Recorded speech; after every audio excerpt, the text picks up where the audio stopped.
Bismillah. Assalamualaikum warahmatullahi wabarakatuh. Alhamdulillah. Wassalatu wassalamu ala rasulillah wa ala alihi washabihi wassalam. Ya, ini kita materi ajaran tambahan terakhir ya. Prakarya. Kalian langsung buka saja buku kalian, halaman 6 buku prakaryanya. Kita langsung masuk pengertian serat alam itu apa. Ya. Sebelum itu kita mengetahui pengertian serat alam, kita harus tahu dulu kerajinan itu apa. Kerajinan itu merupakan suatu hasil karya dari olahan tangan manusia. Ya, suatu hasil karya dari olahan tangan manusia. Baik itu olahan dari tangan manusia sendiri maupun olahan yang dibantu dengan mesin. Jadi kerajinan olahannya bisa dari tangan manusia, bisa dari mesin ya. Nah, dan di sini ada contoh-contohnya ya. Di sini ada bahan-bahan dasar. Ada bahan dasar serat, batang jalin, bahan dasar tanah liat, bahan dasar serat buah kapas. Nah, bahan kerajinan asalnya ada buatan dan alami. Jadi bahan kerajinan tuh ada dari alami, ada buatan manusia ya.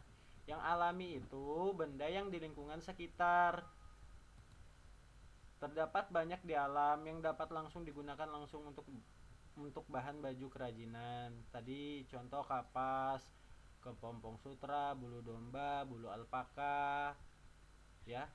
Yang buatan bahan baku satuan kerajinan yang merupakan hasil olahan dari manusia. Contoh wol sintetik, nilon, tambang, dan lain-lain. Nah, kita masuk sudah ya ke materinya. Pengertian serat. Serat adalah suatu jenis bahan berupa potong-potongan komponen yang membentuk jaringan memanjang yang utuh. Contoh serat yang paling sering kita jumpai adalah serat pada kain. Contohnya pada kain misalnya benang-benang jahit, itu ya serat ya. Yang paling gampang juga sering kita temui di pohon kelapa ya, ada sabutnya ya. Nah, setelah kita memahami pengertian serat itu apa, nah sekarang jenis-jenis serat. Jenis-jenis serat itu ada dua juga, serat alami dan serat buatan.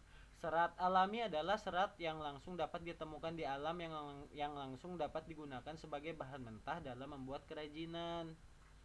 Serat alami atau serat alam berdasarkan jenis dan karakteristiknya dapat dikelompokkan menjadi 3, yakni diingat ya, kalau bisa semua bahan ajar ini di screenshot.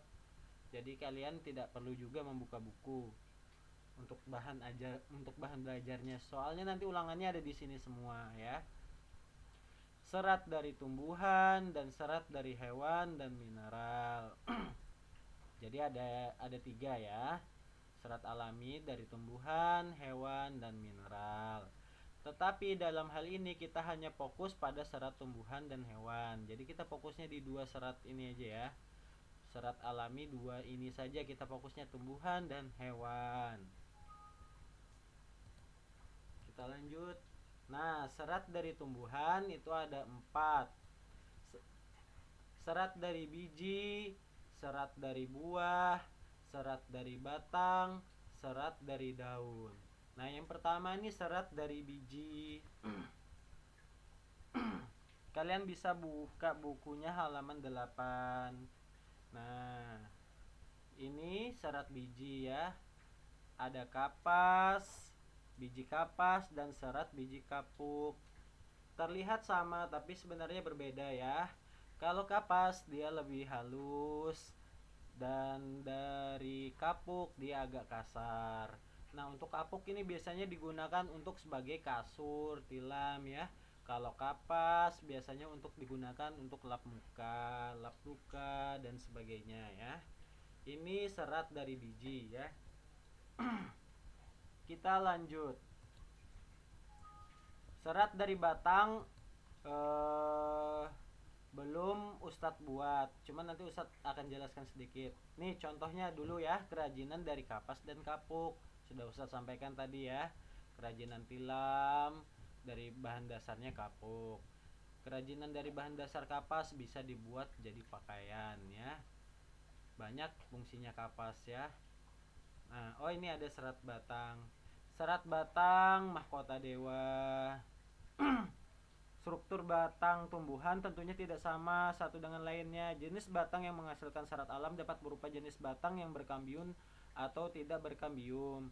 Pohon anggrek, melinjo, ganemon, mahkota dewa, beringin, yunkori, flak, jute, rosola, hane, prami, urena, kenap, dan sun. Nah, nama-nama serat dari batang belum pernah kalian dengar, tapi biasanya hasil hasil kerajinan dari serat batang bisa kita temukan pada enjot-enjotan anak-anak atau kursi goyang ya, bisa dibuat kotak pensil, banyak ya serat batang ya, bisa dibuat rotan, tempat piring ya, itu dari serat batang. Nah, selanjutnya serat daun. Serat daun, tumbuhan yang dapat diolah sebagai bahan serat dari daunnya tidaklah banyak. Namun banyak orang memanfaatkan serat dari daun sebagai bahan baku produk tekstil. Contohnya serat daun mendong. Nih, serat daun mendong. Nah, contoh kerajinan dari serat daun bisa jadi keranjang, bisa jadi tikar. Selain daun mendong yang bisa digunakan juga daun nanas, daun pandan berduri, daun eceng gondok, daun abaka, dan daun sisal, dan daun hanequin. Nih, hasil kerajinannya bisa menghasilkan keranjang, tikar ya. Nah, kita lanjut lagi. Serat oh ini contoh juga kerajinan dari sabut kelapa. Ini dari buah ya. Serat berasal dari buah. Tumbuhan yang memiliki buah sangat banyak dan beragam. Namun yang menghasilkan buah yang dapat diolah menjadi bahan serat alam tidaklah banyak. Buah yang sudah dimanfaatkan sebagai bahan serat adalah kelapa ya, yang sering kita temukan adalah kelapa. Buah kelapa memiliki sabut yang melapisi buah. Sabut tersebut telah banyak digunakan sebagai bahan serat. Nah, contoh hasil kerajinannya bisa juga dibuat gantungan ya atau keranjang, bisa juga dibuat dari sabut kelapa bisa dibuat sapu. Manfaatnya sangat banyak ya sabut kelapa nih. Semua jenis sabutnya, mulai sabutnya memiliki serat panjang, ada serat pendek, hingga debus. Sabut dapat dimanfaatkan semuanya. Namun yang dipergunakan sebagai serat hanyalah yang memiliki potongan-potongan panjang. Selanjutnya serat ini diolah kembali menjadi bahan baku. Selanjutnya serat dari hewan. Nah, serat berasal dari hewan banyak disukai oleh negara-negara Eropa. Serat tersebut memiliki tekstur yang lembut dan halus. Sifat serat hewan menghangatkan sehingga orang-orang yang tinggal di daerah musim dingin sangat memanfaatkan serat ini. Bagian hewan yang dimanfaatkan seratnya adalah bulu. Bulu hewan yang paling banyak diolah sebagai bahan baku serat produk tekstil diantaranya stapel dan filamen. Nah, stapel dan filamen ini ada penjelasannya di buku halaman 11. Nanti kita bahas sama-sama ya. Di bawah ini dijelaskan penggolongannya. Serat dari stapel. Stapel merupakan serat yang berbentuk rambut hewan yang disebut dengan wool. Nah, ini ya contohnya ya. Sudah Ustadz buatkan penjelasannya, tidak Ustadz buat. Contohnya domba, alpaka, unta, kasmir, mohair, kelinci, dan vicuna. Rambut hewan yang paling banyak digunakan adalah wool dari bulu domba ya.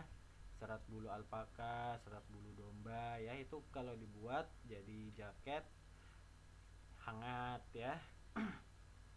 Nah, selanjutnya serat dari filamen. Filamen merupakan serat yang berbentuk jaringan. Contohnya adalah serat yang berasal dari larva ulat sutra yang digunakan untuk membentuk kepompong. Kepompong inilah yang merupakan serat lalu dipintal menjadi benang. Nah, ini contohnya ya. Dia membuat sutra, serat kepompong dari ulat sutra. Nah, untuk sutra ini ya bisa dijadikan macam-macam ya, bisa dijadikan sail apa yang buat leher itu, bisa dijadikan sarung, bisa dijadikan selimut, tapi untuk laki-laki tidak boleh menggunakan